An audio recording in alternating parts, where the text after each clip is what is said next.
სპორტის სასახლის მიმდებარედ მერაბ ალექსიძის ქუჩის სრულად, ხოლო ბერბუკის და ტყვარჩელის ქუჩების ნაწილობრივი რეაბილიტაცია გრძელდება. დაგეგმილია როგორც მიწის ზედა, ასევე მიწისქვეშა კომუნიკაციების სრულად შეცვლა.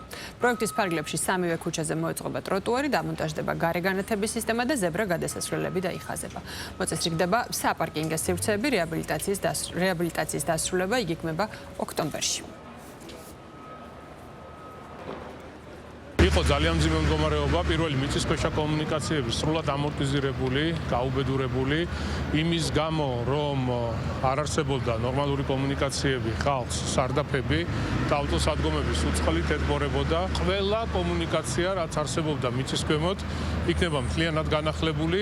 ქვემოთ არსებული ქსელი შესაბამის კომპანიებსაც არ ქონდა ინფორმაცია აღნიშნულ ქსელთან თუ სად რა გადიოდა და მთლიანად ხორციელდება ამ ყველაფრის სრულება. აქვე არის ერთი შენობა ნაგებობა, რომლის დემონტაჟი განხორციელდება და ამ შენობის მაგივრად მოეწყობა ძალიან ლამაზი მოსასვენებელი სივრცე. მძიმე მდგომარეობაში იყო მიწისქვეშა კომუნიკაციები, რომლებიც აქ საცხოვრებელ სახლებს და კორპუსებს პრობლემას უქმნიდა.